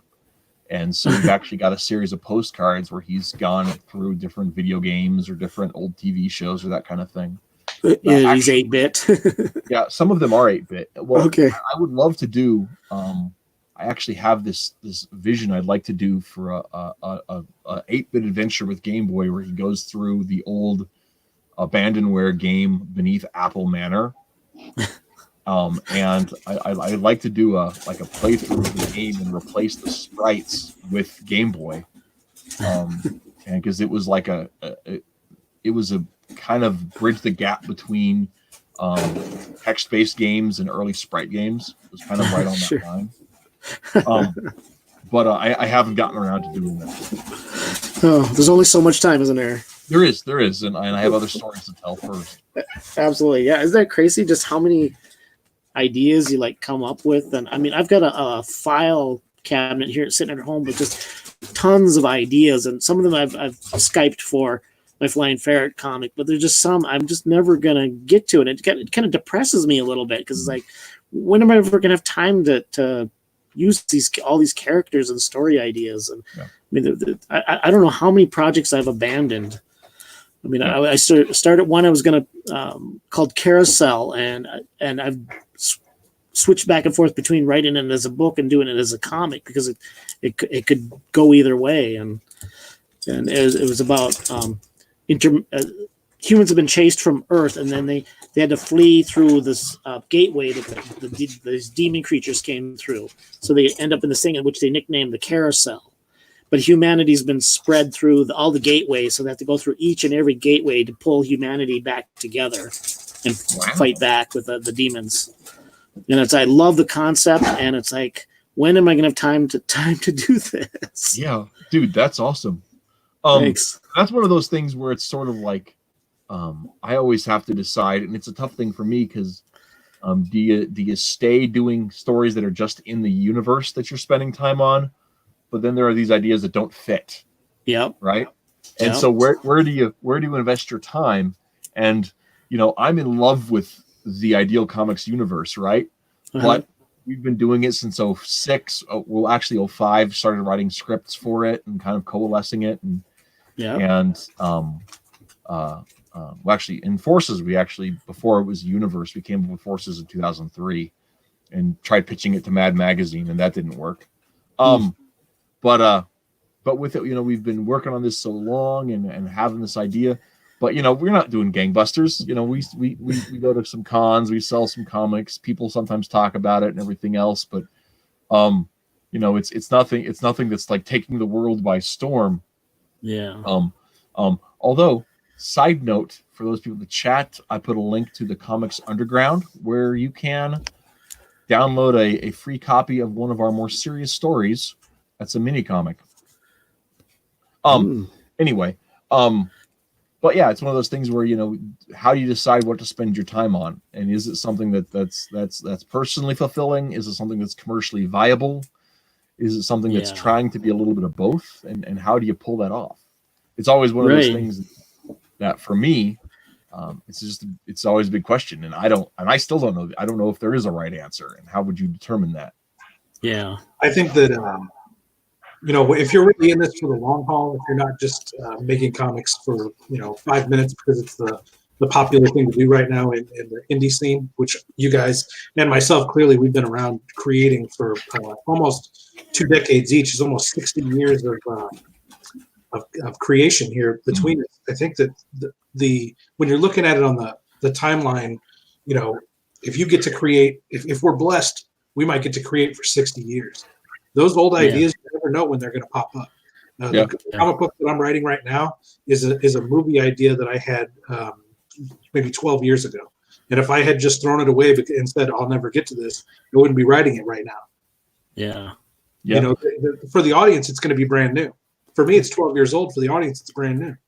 And actually, one of the ideas that we have mothballed right now, it's a story called, and we've got the pencil art done for it. We just need to get somebody who's got the right kind of ink hand and then get the colors for it. We're still trying to find the right mix for it, because the guy who I was going to have ink it, I'm not sure if it's going to work out. We'll see. I mean, I'd love to have him do it, but projects stack up in time scale and everything.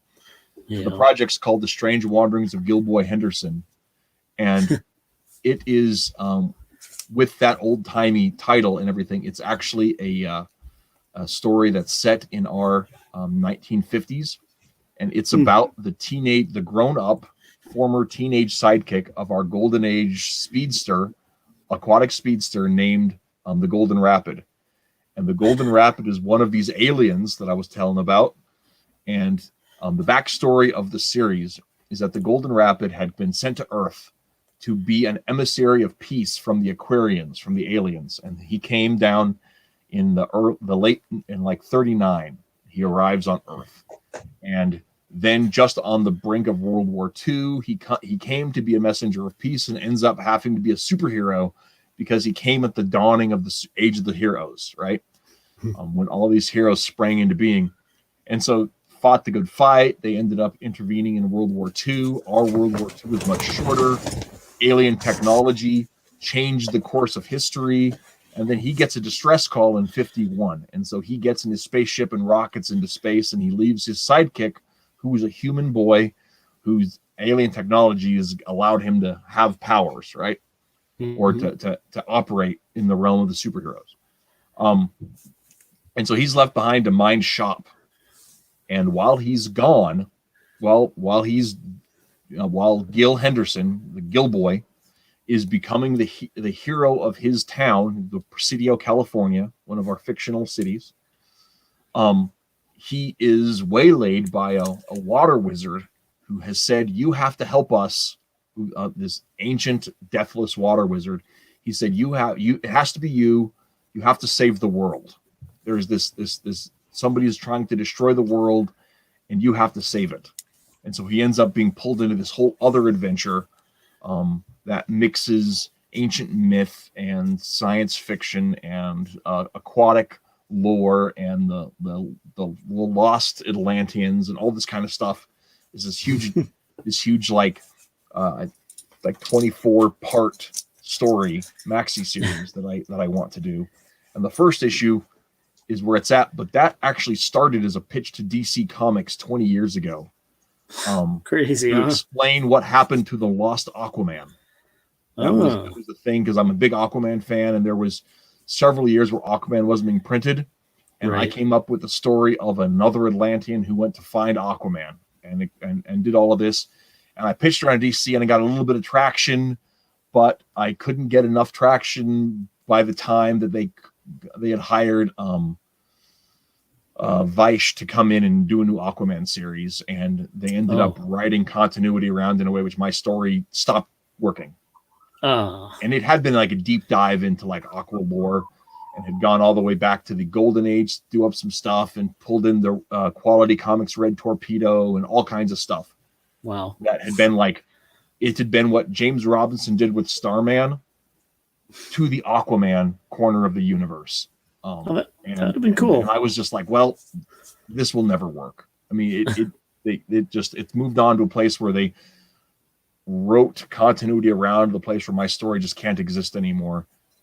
And I just thought it was never going to work. And then one day I'm just sitting there trying to come up with ideas, with spitballing ideas and doing brainstorming. And my wife says, "Why don't you find some way of reworking your Aqua story?" And I'm like, "That's crazy. It's too specific. It's too specifically DC. It can't happen. I'm never going to be able to pitch the story. It doesn't make sense anymore. It's just never going to happen." And she's like, "Well, I don't know. What do you want from me?" And I'm like, "I'm sorry. I didn't mean to be short. I just, this meant a lot to me personally." And she's like, I know. And so kind of left it there. And it just sat with me for a little while. And then, a couple weeks later, and all of a sudden, like, the whole thing like disassembled itself and reassembled itself into this other story in my universe that I had developed in the meantime. So I love when that happens. With my partner Chris Lawton and some of our other contributors and everything. And so it was and yes, Tony Sizzle, a water wizard. So it's an aquatic water breathing wizard. Nice. Because we have several races of underwater beings that are in our universe. So I like it. Yes. I think it's one of those things too, where you're talking, Doug, about, you sometimes your story takes a left-hand turn when you wanted to take a right-hand turn. And, I really relate to that too, because, as a writer, predominantly, you spend time developing these characters and these ideas and give them their own mind. Right. Yep. Yeah. And I've always read that too, about writers saying, the character decided the story for me. And it's so true. I never used to believe that, but it's absolutely true. It's like I do a daily comic too. And I've had these characters around since 2000, these strip characters, and they always tell me the joke every day. Every night I work on it. It's like, they tell me the joke. I don't create it. They create it for me. So that's always nice. You were going to say something, Kevin? No, I said always. The characters always tell you how to tell your story. As I've also written novels, and my novels, I like when I'm creating a story, I like to have a solid beginning, middle, and end before I really dig into it. And that's whether I'm writing a movie, a novel, or a comic book. It doesn't matter. But inevitably, that ending changes based on the choices the characters make throughout the work. And that sounds insane, because they're obviously not real people. They're just in my head. But as the characters develop and develop personalities, you start to begin to understand more and relate more to the choices that the characters make and why they make their choices. And it will take the ending you proposed and throw it right out the window and force you to a completely different. And I think that's one of those things too, where you can really kind of tell when other writers don't do that. Right? Yeah. I'm like, did either of you guys see the movie Elysium with Matt Damon? Have not yet, no. Oh, don't bother. It's horrible. Okay, thank you. That's what I keep hearing. So it's so bad. But I've got a buddy in my town who's written novels, and he's got a really good sense of story, and he loves science fiction, like and especially like weird Philip K. Dick level, just like, forgive the term, just mind fuck stuff, right? Right. And because I can't think of a better way to say it than that. It's just the way. Anyway, this video is not for kids. Anyway, so anyway, the point though is that I said, is it any good? And he said, no, but it's worth studying to know what's wrong with it. And the world that they propose, like this total dystopian future where corporate overlords rule the people through wage slave kind of stuff. Yeah. But it's also a world where, your average run of the mill, just doped up gangster is capable of doing brain surgery. So like there's limitless energy in this world, and everyone lives in a hellhole because they just don't pick up their garbage. I don't feel bad for you. If the cities are all poisoned with radiation, just move to Montana or Nebraska or Canada. Or Canada. It's one of those things where the world they want you to feel bad for, and like the big thing and the thing. Oops. Guys, I'm sorry, I got to bow out. Okay, Doug. Well, all right. Thanks for having me. It's almost the hour anyway, but I really appreciate what's happening here. Hello. Okay. Doug, you're still on. Yeah, he said he's leaving. Now my sound went. I'm sorry. I can't hear anything. I think my phone screwed up this. Okay. I got to go, guys. I'm really sorry. All right. Thanks again. You have a good night. Yeah. Yep. Bye. I didn't finish complaining about Elysium though. Darn it. Well, for the listeners and viewers, go ahead. Yeah. Well, okay, that's true. With it, they propose a world where like the big thing that separates the classes is healthcare, because the rich people have a machine that uses energy. It's just electrical, and it plugs in the grid, and it rewrites people's genes as it goes, and so it fixes everything wrong with you because your cells reproduce themselves once the faults in our genes are fixed.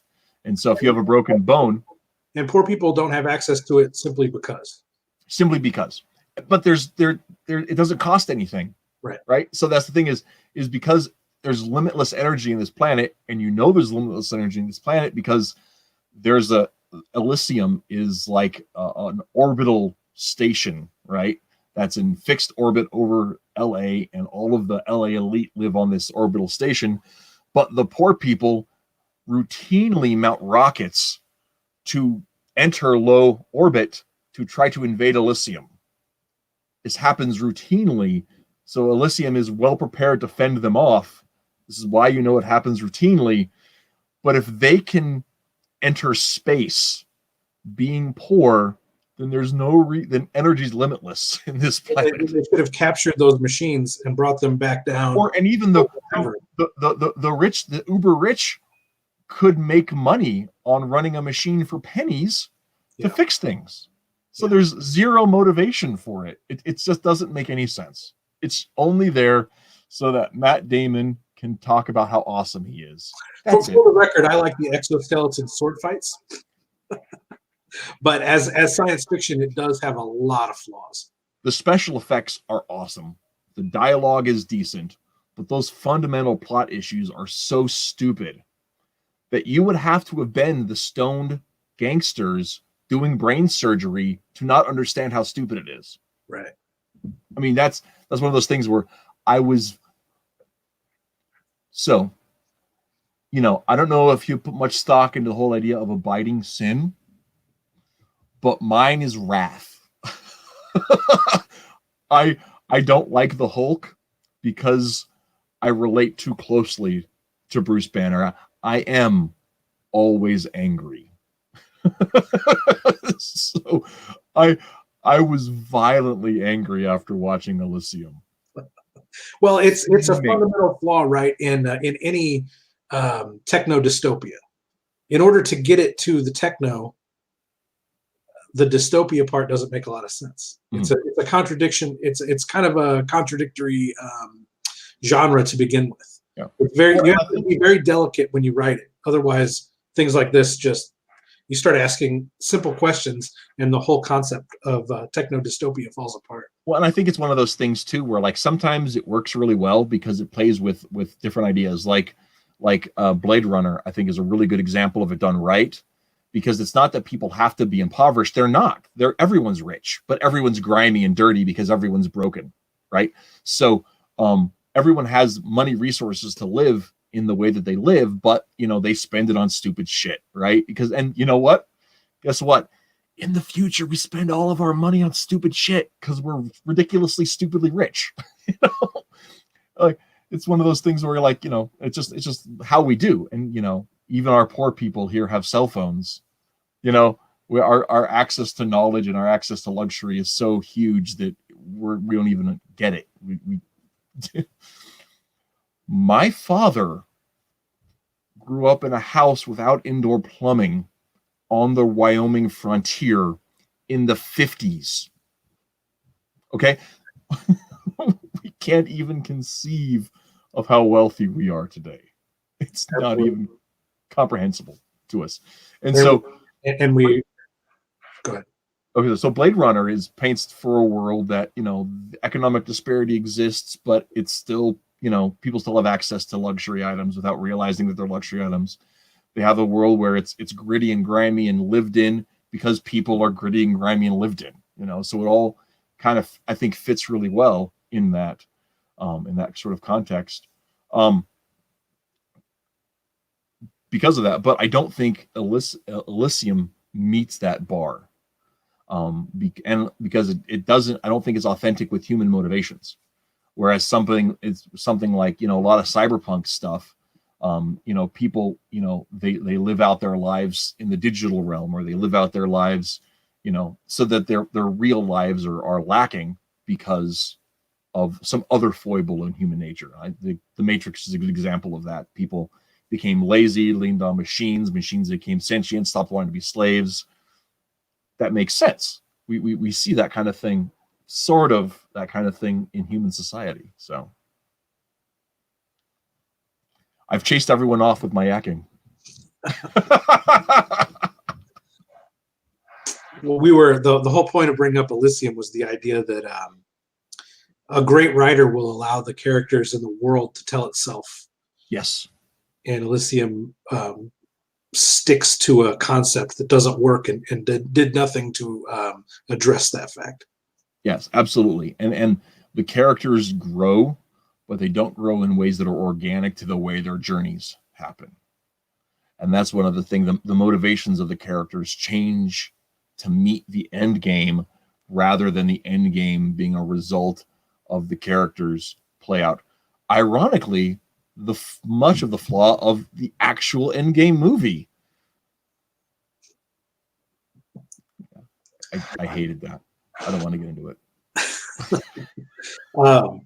One of the things that I've taught online writing classes before, and one of the things that I've always told my students, or if I'm just giving writing advice in general, is to always create an outline, but to make that outline vague enough that you have a lot of room to play, but to never feel like you're chained to it at all. It's a map, tells you where things are, but doesn't tell you how to get there.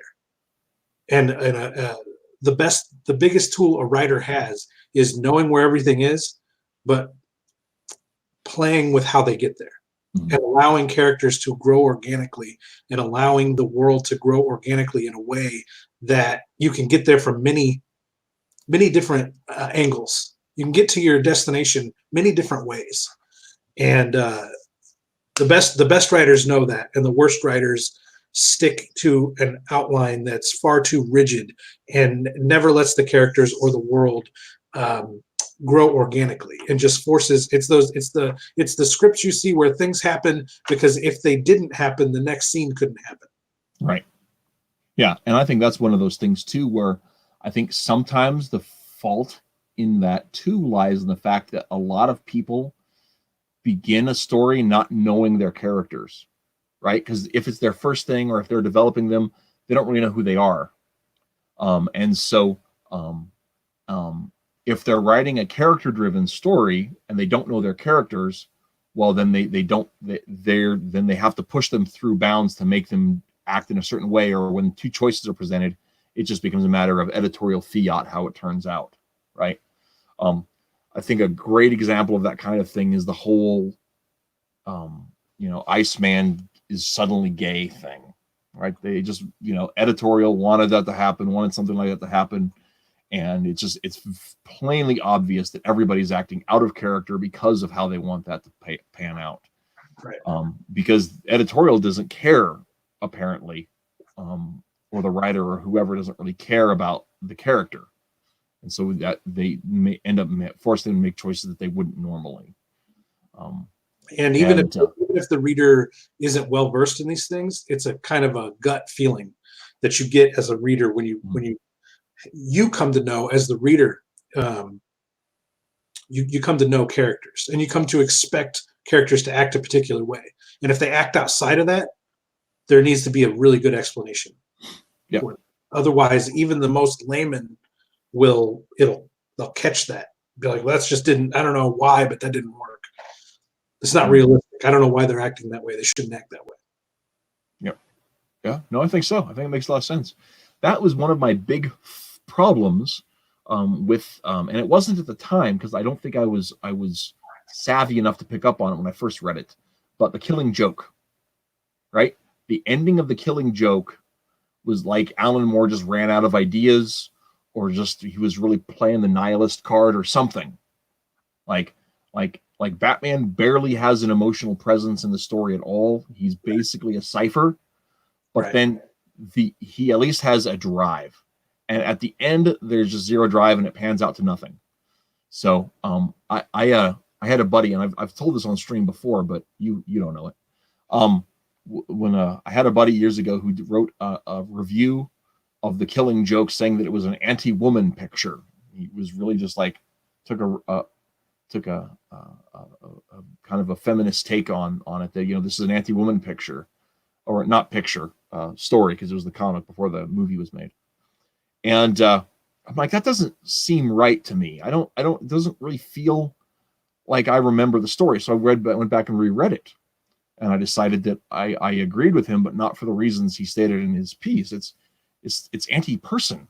There's only one real character, and that's the Joker, and everyone else is basically a cipher. And Batman's almost a character, but his ending doesn't fit with anything else going on in it. And I think that's one of the things that really, it kind of felt like it was just shock value phoned in, Yeah. Kevin Smith is also criticized when he writes Batman. He gives Batman so many emotional characteristics that are fundamentally not a part of that character. And what's really cool about Batman is there are many ways to tell the Batman story, but almost all of them come back to a haunted, stoic, shadowy person. It's Batman is the man. Batman is the persona, and Bruce Wayne is the mask. That's how you write Batman. And when Kevin Smith gets a hold of it, it's all sex jokes and innuendos, and that's just not the person. Batman / Bruce Wayne doesn't act that way. There's no Well, and reason. that's one of the things that like I think is a fault too of Tom King's writing, is that okay, I'm going to put this up here. One of the things that Tom King did is he extracted the stoicism from Bruce, and he only dealt with the trauma, the trouble, and none of the stoicism, none of that hard and fast, man, you just keep going. It doesn't matter how much it hurts, doesn't matter how terrible life sucks, you just keep going. And that's one of the things about Batman's character that I have always been appealed to, Right. is that there's a hopelessness in his mission, but he doesn't care. He refuses to let that hopelessness, he acknowledges it, he understands it. There will never be joy in his life, but that's okay. Because the joy, it's not that there won't be joy, it's that there may not be happiness. Because his joy is the mission. We can all relate to that because there are times in everyone's life where there isn't joy and isn't happiness. And it might not be our whole life, and it might not be who we are as a person, but we kind of we gravitate towards a character like Batman in those moments where we look for inspiration and strength from a character like Batman when we're going through those moments in our lives. And I think so. Everyone, you have a crap job, your boss sucks, your girl's mad because you forgot it was Valentine's Day. And what do? You just pick up and you do it anyway.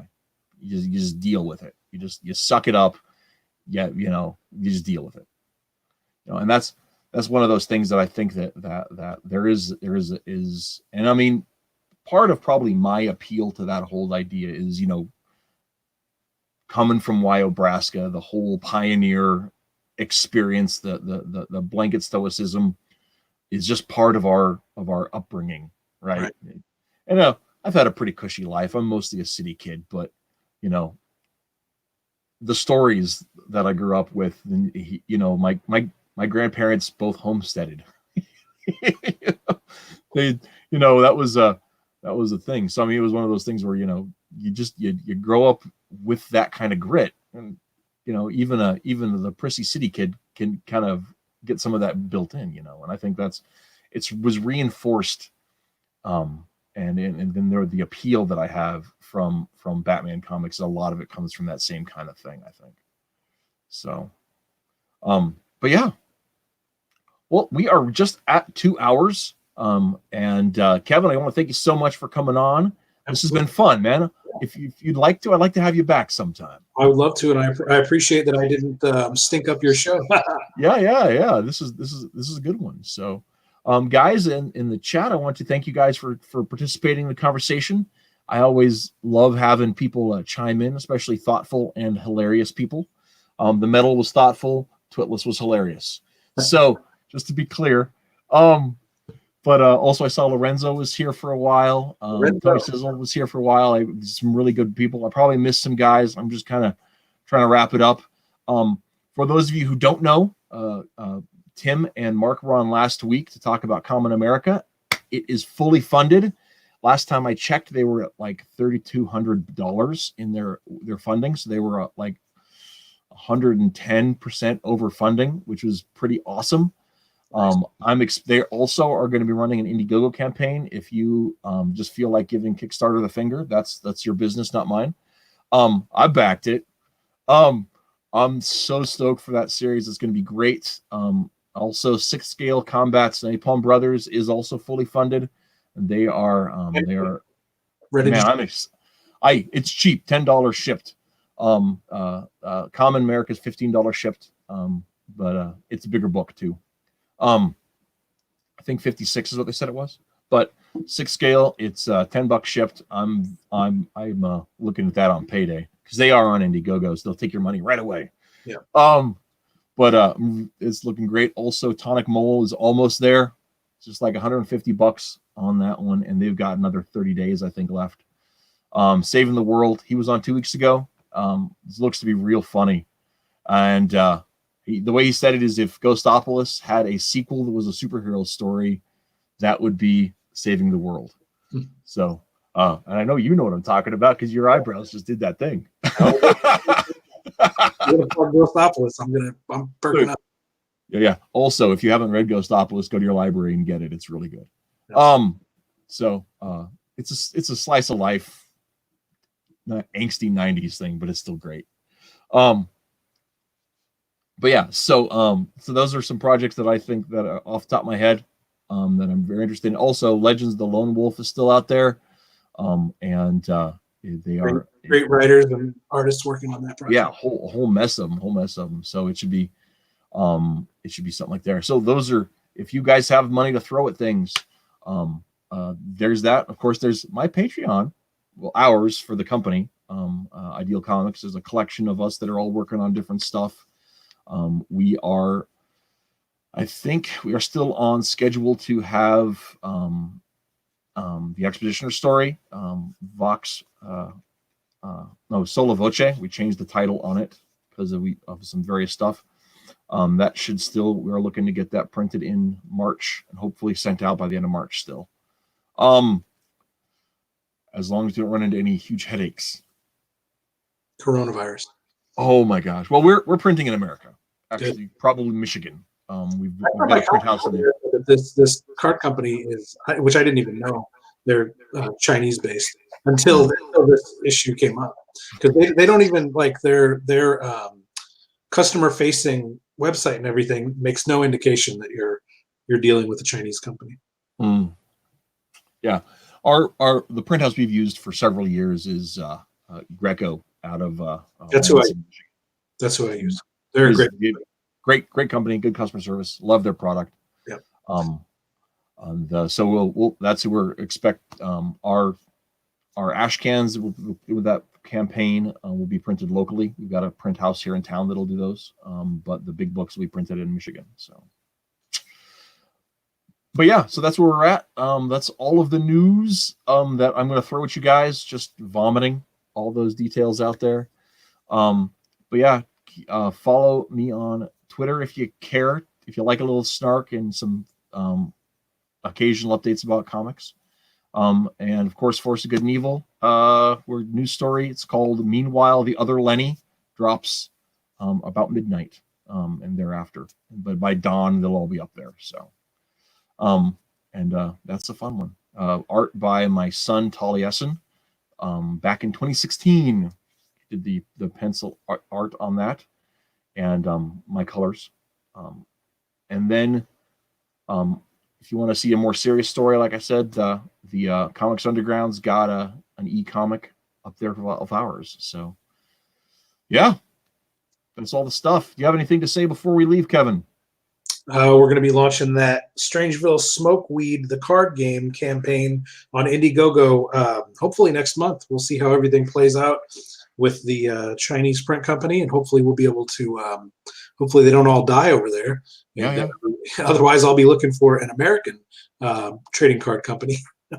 Yeah, that's about it. You can follow, you can, if you were intrigued by any of the things I said about my comic books, my novels, or my feature films, all of those are available for purchase on my website at kevinthestrange.com.